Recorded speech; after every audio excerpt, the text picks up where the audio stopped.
Avertissement tout le monde, ce podcast est en version vacances, en version estivale. Peut-être que vous l'entendez avec le son. On n'est pas dans le confort de notre studio, moi et Johan, aujourd'hui.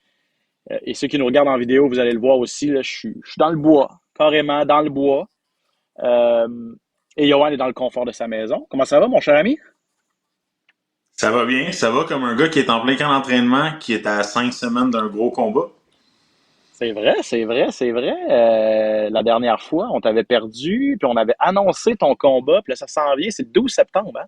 Samouraï. Exactement 12 Donc, septembre au Casino de Montréal. Donc pour Samouraï MMA, là, j'ai un gros test là, en demi-finale de la carte. Là, j'affronte le vétéran, le gagnant de The Ultimate Fighter au Brésil, le Gleiko Franca, qui est França. Donc ça va être un bon test. Là. Je m'entraîne fort là, demain, puis samedi, 2 gros entraînements encore à la cédule. Donc on lâche pas. Là. non, on lâche pas, effectivement. Puis pendant que moi, je suis en vacances, mais je vais retourner à Montréal cette semaine, en fin de semaine, pour être à la description de l'UFC 319. Puis, en fait, il fallait absolument faire un petit épisode cette semaine pour mettre la table pour ce gros gala pay-per-view et aussi dans l'actualité. Grosse nouvelle au niveau des droits de télé de l'UFC qui change complètement la donne. Pas chez nous, mais peut-être dans le futur. Là, ça change pas la donne pour nous dans un futur rapproché, mais la suite des choses risque d'être très, très, très intéressante. Bref, on fait ça à la bonne franquette, mais du très, très, très gros stock pour vous aujourd'hui au SOS Podcast. Attention, ça va frapper. Spectaculaire, flamboyant. Des athlètes de haut niveau. Des champions des arts martiaux. Préparez-vous, le combat commence. Dans l'octogone, Ben Baudouin.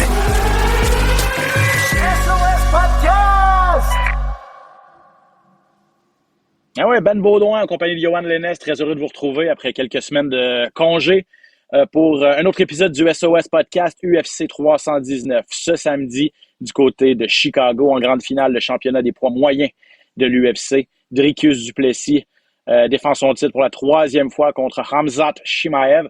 Johan, je ne sais pas si tu es d'accord avec moi, mais la carte est superbe. On va la défiler rapidement tantôt, mais la finale est incroyable et honnêtement, c'est ça fait longtemps chez les moyens en fait que j'ai l'impression que ça fait longtemps qu'on n'a pas vu dans cette division-là un combat de championnat qui est aussi intriguant. Dricus du Plessis est devenu contre toute attente a fait taire beaucoup de détracteurs pour devenir un grand champion quand même. Troisième défense de titre, c'est pas rien. Mais on le voyait venir, ce combat contre Khamzat Chimaev. Et Chimaev, ça fait longtemps qu'on l'attend en combat de championnat. Bref, première impression, à quoi tu t'attends samedi pour cette grosse finale? Je serais extrêmement surpris de voir le combat se dérouler sur 5 rounds.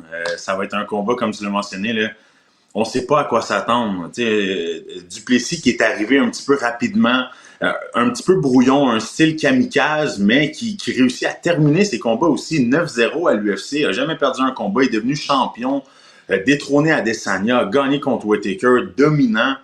Là, on a Chimaev de l'autre côté qui revient d'une victoire vraiment dominante contre Whittaker au premier round, dans la première minute, qui lui a même brisé la mâchoire. Donc, c'est un combat explosif. C'est vraiment un combat qui est intéressant. Pour moi, ce combat-là, d'une manière ou d'une autre, va se terminer rapidement. Je sais pas comment ça va se terminer, mais je vois le combat se terminer rapidement. Peut-être premier round, deuxième round, ça passera pas le Ah troisième ouais. round selon moi. Ah ouais. Euh, C'est deux combattants qui sont très explosifs, hein. 100%. Puis Chimaev, on le sait. Et Chimaev, il y a comme une aura autour de lui. Euh, je veux dire, c'est un dur de dur, c'est un dur à cuire. Tu vois qu'est-ce qu'il a fait à Whittaker. C'est sûr que contre Kamaru Usman, juste avant ça, on dirait que, je sais pas s'il l'a pris à la légère. Tout ça, c'est un gars aussi qui est déjà arrivé, qui a déjà raté le poids quand il était à 170 livres. Tout ça, tu sais, il y a eu des gros faits saillants à l'UFC. Il y a eu quelques performances, bon, coup-ci, coup-ça. Il se pensait peut-être un petit peu plus gros à un moment donné que la machine. Il est redescendu sur terre. Tu sais, je m'attendais à le voir. Tu sais, quand il a commencé, je te rappelle, quand il est arrivé à l'UFC en 2020, il a fait quelque chose. Premièrement, ses deux premières victoires, il les a eues en l'espace de 10 jours. Il y a eu quelque chose comme 4 victoires en l'espace de 2 mois. Tu sais, c'était incroyable. Tout le monde était comme, ce gars-là, l'année est en combat de championnat. Finalement, il a été ennuyé par des blessures, des maladies aussi, là, dans le temps de la COVID et tout ça. Donc, il a Oui. été sur la touche pendant longtemps. ça ralentit un petit peu sa progression, s'est battu un peu moins souvent, mais a gardé quand même cette aura-là de gars qui peut détruire tout sur son passage. Une force physique tout simplement incroyable. Exactement, exactement. C'est qu'il est dominant. Je trouve qu'il a montré beaucoup de maturité aussi. Comme tu l'as mentionné, il est rapidement devenu une grosse tête, Chimaev. Là, écoutez, là, Chimaev est passé rapidement de 0 à 1 million rapidement. Là. Il est arrivé à l'UFC, il y a eu des gros combats, il y a eu des grosses victoires, c'est devenu la tête d'affiche. Là, on le voyait rapidement devenir champion, mais à 170 livres, pour lui, selon moi, c'était difficile. Surtout d'être actif. Je sais c'est quoi être un 170 livres, être un gros 170 livres. Je pense qu'il y a eu beaucoup de problèmes de santé dus au fait qu'il coupait beaucoup de poids et qu'il voulait se battre de manière récurrente, rapide. Là, à 185, semble en grande forme, semble avoir fait du changement un petit peu, a vieilli, hein, il a vieilli, semble avoir pris beaucoup de maturité. Moi, je suis vraiment excité de voir un Chimaev mûr, prêt, puis en santé surtout. En santé, je pense que c'est le plus important à mentionner parce que c'est surtout ça qui l'a affecté, je pense, dans les dernières années, c'est ses problèmes de santé. Dricus du Plessis, c'est le champion, il faut en parler quand même. Puis, selon les preneurs au livre, il est négligé. C'est assez rare que ça arrive, c'est pas inédit. Normalement, le champion, surtout un champion quand il y a une troisième défense de titre, va être souvent le favori. Mais ça vous démontre à quel point Chimaev a, comme je disais, cette aura-là autour de lui, puis le respect d'énormément de personnes parce qu'il est le favori. Mais Duplessis, lui, c'est pas nouveau pour lui d'être le négligé. Personne ne s'attendait, en raison de son style un peu brouillon, à ce qu'il devienne champion, mais force est d'admettre qu'il fait quelque chose de bien. Hein? Puis de plus en plus de gens, Johan, le reconnaissent. Puis je sais pas, toi, dans tes analyses, quand tu le vois combattre, c'est un style qui est peu orthodoxe, qui au départ nous semblait peut-être un peu... qui n'était pas adéquat, en fait, pour devenir champion, mais force est d'admettre qu'il donne bien des problèmes à bien du monde. Oui, il donne des problèmes à beaucoup de monde, puis faut pas oublier qu'il est très complet, Dricus du Plessis. Il a une bonne boxe, il est capable de t'envoyer des kicks, il va te lutter. En lutte, il va être en mesure de t'envoyer quelques coups dans le clinch, du bon ground and pound. Donc, il y a 9 soumissions dans toutes ses victoires. Donc, c'est un combattant qui est très complet. Puis, moi, ce que j'ai remarqué dans ses derniers combats, dans ses dernières performances, c'est que c'est un combat qu'on voit évoluer. De combat en combat, j'ai l'impression qu'on voit une nouvelle version de Dricus du Plessis à chaque fois. Puis c'est toujours une version améliorée. C'est toujours une version qui semble avoir fait des ajustements. Puis ça, je pense que c'est ce qui fait en sorte que c'est un grand champion. Mais là, va-t-il être en mesure de pouvoir utiliser ces outils-là contre quelqu'un contre Chimaev, qui, comme tu l'as mentionné, c'est l'aura avec laquelle il va entrer dans la cage. L'entrée, les gens, on dirait... il n'y a pas grand monde qui vont pas crier le nom de Chimaev lorsqu'il va rentrer. Donc, j'ai hâte de voir cette pression-là. Quand tu es le champion, puis justement, comme tu l'as mentionné, que tu es en plus négligé, mentalement, ça doit être assez difficile à gérer. Là. Ça me fait penser, avant de passer à la demi-finale, Aaron Pico contre LaRon Murphy, mais derrière toi, ceux qui nous regardent en vidéo, là, derrière toi, tu as un poster Chimaev contre Diaz. C'est ce gars-là qui déroule à New York, si je ne me trompe pas. C'est à Toronto, ça. C'était à Toronto, et puis le Chimaev est arrivé vraiment, devait affronter Nate Diaz à 170 livres, est arrivé vraiment trop élevé. À 24 heures d'avis, on a viré à la carte de tous les côtés. C'est Tony Ferguson qui s'est retrouvé en finale contre Diaz, Chimaev en demi-finale contre Kevin Holland. Toi, tu étais sur cette carte-là? Oui, exactement. Je suis sur cette carte-là. C'est à Toronto. Ça, c'est mon dernier combat que j'ai fait. C'est mon dernier combat que j'ai fait à Toronto. Oui, exactement. Mon dernier combat pour l'organisation. Oui, c'était ça. Est-ce que tu te rappelles, j'imagine que tu es dans ta bulle, ton adversaire n'a pas changé, tout ça, mais est-ce que tu te rappelles, c'était comment, je sais pas, les gens de l'UFC qui couraient partout comme des poules pas de tête pour essayer de sauver la carte? Je vais toujours m'en souvenir, c'était vraiment exceptionnel. Puis on était dans la salle où est-ce que, juste avant de prendre l'autobus, tous les combattants attendent. Puis je me souviens d'avoir vu Kevin Holland rentrer avec le gros sourire parce que lui, là, dans le fond, il venait de passer un combat assez ordinaire. Là, il s'en allait affronter Chimaev. Là. Tu comprends? Je pense qu'il venait de cash out quelque chose comme un 200-300 000 là, pour son combat pour affronter Chimaev. Il était rentré, il avait fait le signe comme... Pas sûr que je vais le gagner, celui-là, mais je viens de faire un bon montant, fait que c'est correct, tu sais. Je me souviens que c'était assez drôle de voir tous les match-ups, mais c'était le fun de savoir que la carte avait lieu, puis tout le monde trouvait son compte un peu, tu sais. Non, exact. Puis l'UFC classique, là, sauver une carte à la dernière minute alors que Chimaev s'était présenté vraiment trop élevé à la pesée. Puis le boss n'avait pas été content. Je pense que ça n'a pas aidé non plus à son ascension rapide. Probablement que s'il n'y avait pas eu cette situation-là, il aurait déjà été en combat de championnat depuis longtemps, mais là, on a décidé un petit peu de le ramener sur terre. Bref, c'est la finale Dricus du Plessis, le champion sud-africain contre Khamzat Chimaev, le Tchétchène. Honnêtement, ça promet. Je suis très intrigué de voir ce duel-là. On défile la carte parce qu'elle est incroyable. Le Ron Murphy qui remplace Movsar Evloev pour affronter Aaron Pico. Début à l'UFC pour Aaron Pico, ancien bon combattant de Bellator. Un gars super talentueux.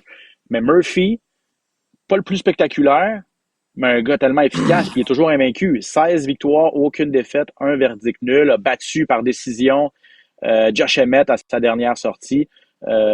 Gros défi quand même pour Pico à ses débuts à l'UFC. On va voir de quel bois il chauffe.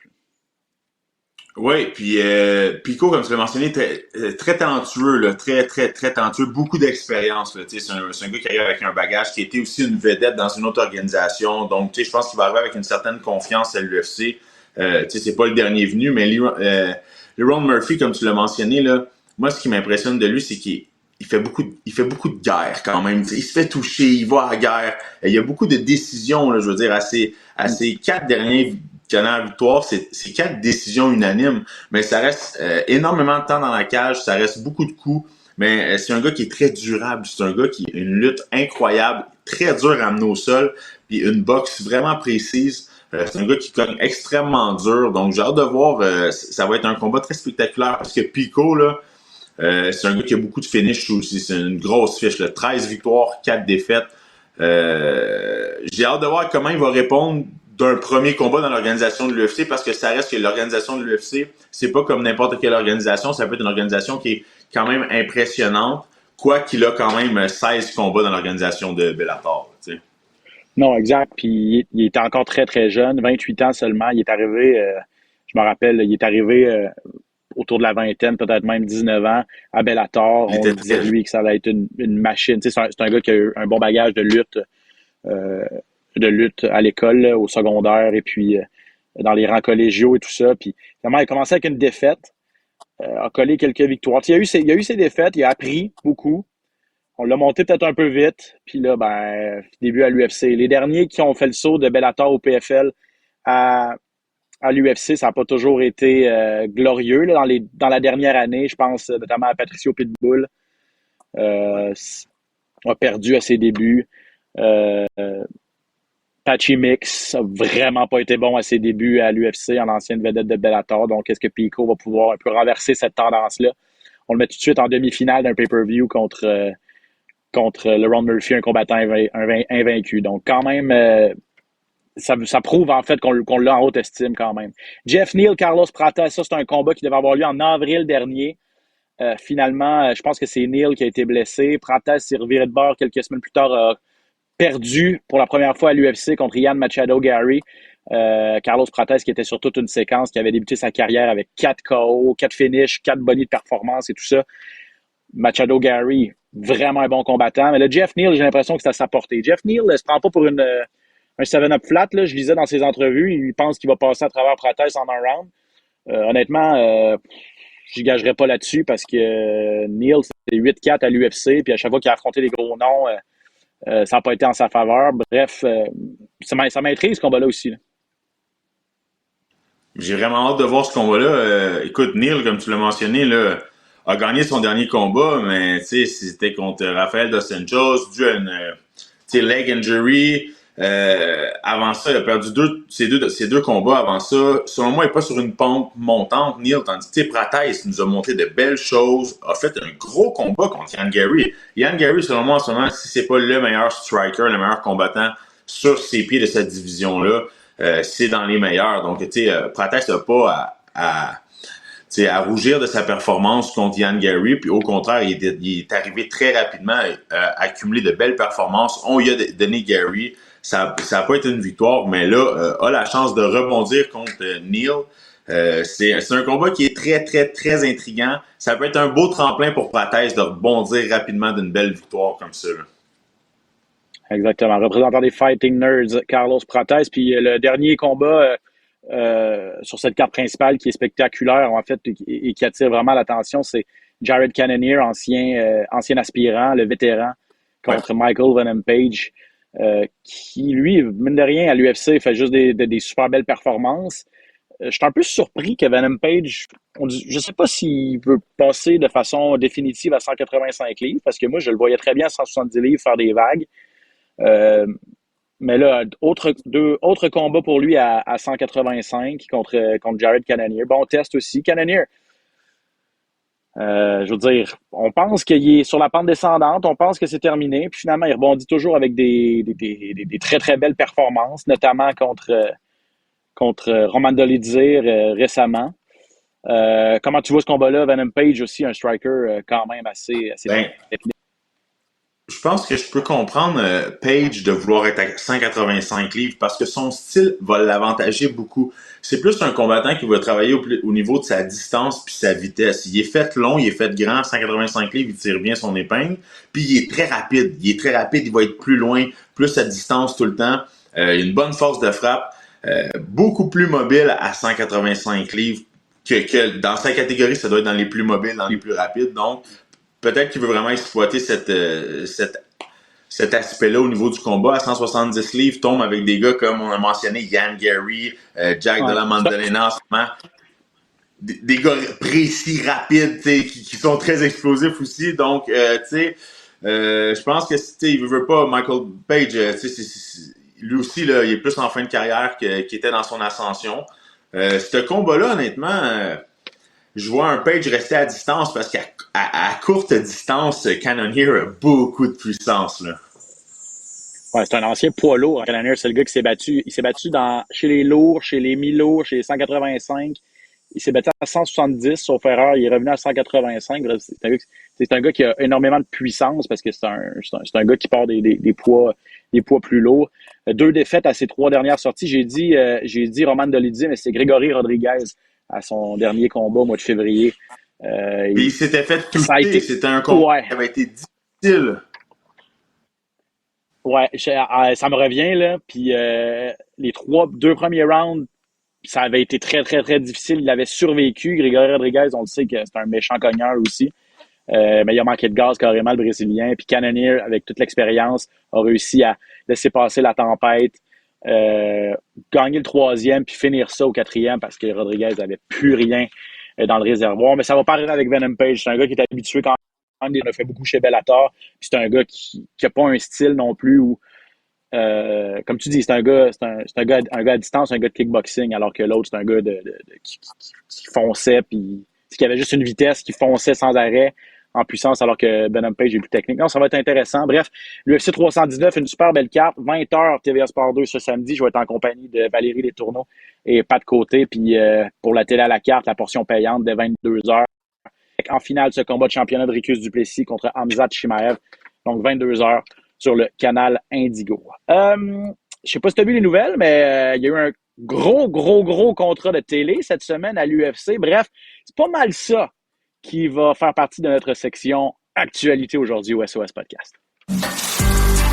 Rumeurs, échos, coulisses, les plus récentes nouvelles. Le hype UFC.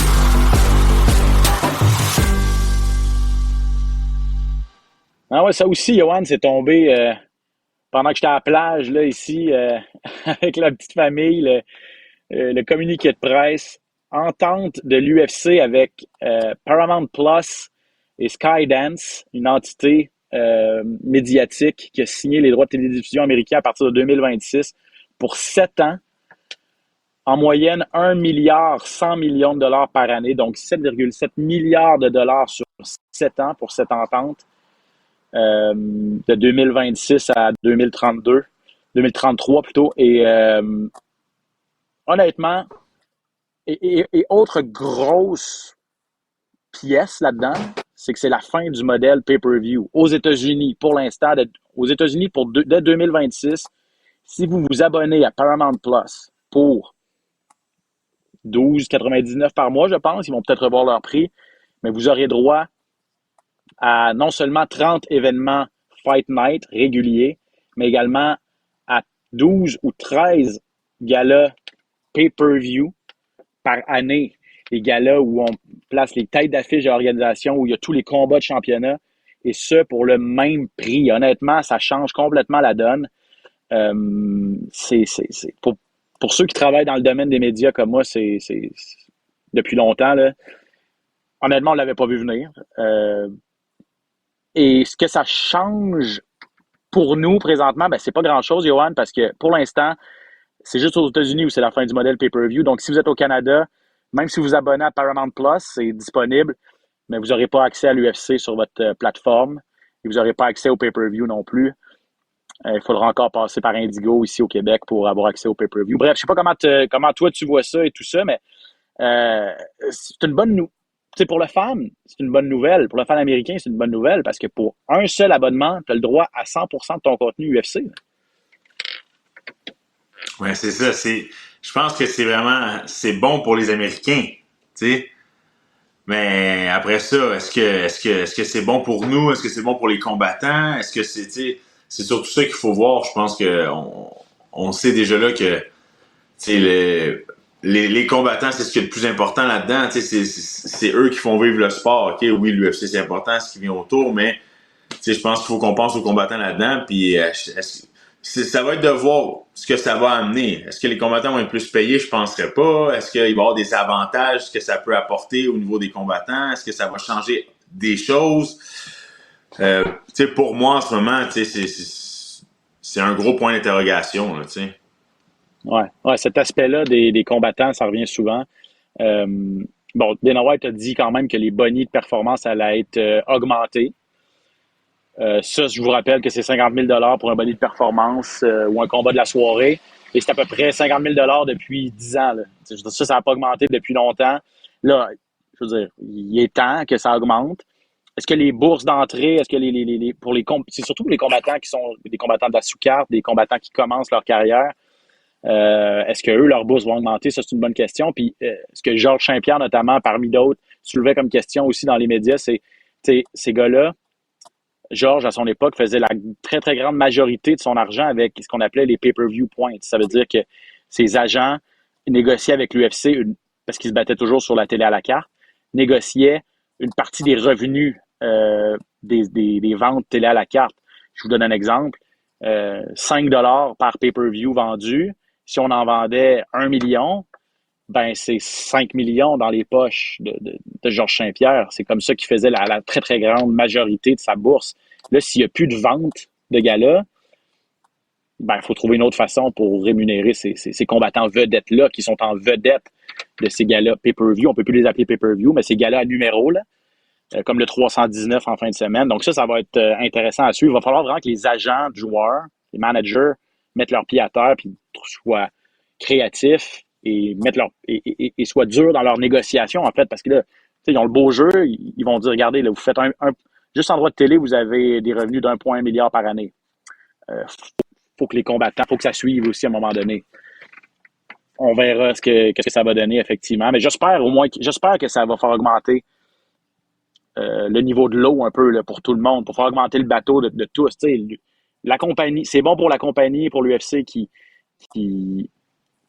double, plus que double ses revenus. Là. Le dernier deal, c'était 1,5 milliard sur 5 ans avec ESPN.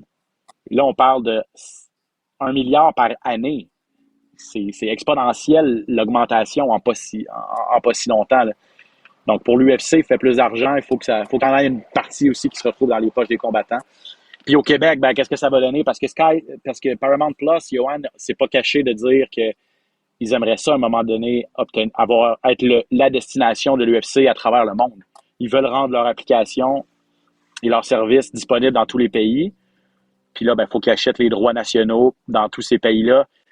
Ils ont dit, quand ils vont devenir disponibles, ben, on a une fenêtre de négociation exclusive. Je te donne un exemple. Au Canada, avec Sportsnet, il reste encore 3 ans. Donc, dans 3 ans, est-ce que Paramount Plus va être agressif pour dire on rapatrie les droits canadiens aussi sur notre plateforme? T'sais? Donc, ça aussi, ça va être à surveiller. Pour l'instant, Sportsnet TVA est encore la destination. Mais non, ça vient de changer la donne. Puis là, ce qui est bon, c'est qu'on pensait aussi que ça allait aller juste sur du streaming. juste sur une plateforme Internet. Mais là, tu vois, avec Paramount Plus, en fait, c'est la maison mère de CBS aux États-Unis. Puis là, on a annoncé qu'il allait y avoir de gros galas qui vont être diffusés sur la chaîne CBS. Ça, c'est la chaîne CBS, pas besoin de câble, pas besoin de rien. C'est disponible dans tous les foyers. Donc, ça se peut là, que vous... Tu sais, qui aurait cru ça là, il y a une couple d'années, imagine? Écouter ton gala de UFC du samedi soir en direct sur CBS, à heure de grande écoute. CBS, c'est la NFL, là. C'est le football collégial, c'est le golf, c'est des grosses propriétés, puis l'UFC va se retrouver sur CBS. C'est un gros coup pour le UFC. Honnêtement, c'est fou. T'sais, tout le monde pensait Netflix, peut-être ESPN, là, garder les droits, télécâblés. Personne n'avait vu venir Paramount Plus. C'est parce que, puis aussi, c'est le fait aussi qu'il y a eu une grosse... Paramount Plus a été acheté par la compagnie Skydance, qui est un gros studio de cinéma. En fait, il y a eu une fusion de ces deux grosses compagnies-là qui fait en sorte qu'on a eu les reins assez solides, finalement, pour acheter la totalité de l'UFC et non pas seulement une petite partie. On négociait apparemment pour une petite partie, peut-être juste les Fight Night, mais les pay-per-view, les galas numéros allaient à une autre destination et tout ça. Mais finalement, à la dernière minute, on est arrivé avec une offre bonifiée pour ramener tout ça puis mettre fin au pay-per-view. Bref, honnêtement, on va voir comment ça va se dessiner. Beaucoup de questions quand même, mais au niveau business puis au niveau l'avenir de la télévision là, aux États-Unis, c'est un gros domino qui vient de tomber. Puis honnêtement, pour l'UFC, là, on rentre vraiment dans une ligue majeure. Hein. Le contrat est plus gros que le contrat de la LNH en termes de revenus télé. Là. La LNH, un des 4 sports majeurs aux États-Unis. L'UFC vient de dépasser ça. Là. On est derrière, c'est sûr, la NFL, le basketball. On est plus gros que la MLS puis que la LNH. Donc, ça vous donne une idée aussi de l'ascension et de la popularité des arts martiaux mixtes et de l'UFC surtout. Bref, autre chose à ajouter là-dessus ou c'est juste moi qui capote là, sur mes doigts de télé? Non, j'adore. Non, mais j'aime ça parce que c'est pas un sujet sur lequel moi, malheureusement, je suis super informé. Puis toi, tu l'es, fait que c'est le fun de t'entendre parler parce que t'es renseigné. Fait que merci, c'est good job. Écoute, merci. Puis, mais là, la bonne nouvelle, c'est que vous continuez à avoir votre podcast ici sur Cube Radio, puis encore au moins pour 1 an, sinon plus, c'est sur TVA Sport aussi, qui est la destination de l'UFC ici au Québec. Et ça se poursuit donc ce samedi avec l'UFC 319. Hey, merci d'avoir été avec nous pour ce podcast estival et de vacances de notre côté. Johan, merci. Je te laisse retourner à ton entraînement. On va parler dans les prochains épisodes, c'est sûr, de plus en détail de ta préparation et de ton gala. On va recevoir dans les prochaines semaines Daniel Lafont aussi de Samouraï pour vraiment bien mettre la table. Parce que là, Mick Dufort aussi, on pourrait expliquer une petite jasette avec Mick Dufort là, qui vient de voir sur Internet, il vient de se fiancer en plus. Fait que lui, grosse finale à Samouraï, fiançailles pour lui. Bref, on va avoir bien des trucs à jaser avec le bon Mick. Johan, je te laisse aller là-dessus, mon gars. Merci à bientôt. Merci Phil en régie d'avoir été avec nous. Merci à vous à la maison. On se retrouve très bientôt pour un autre épisode du SOS Podcast. Ciao!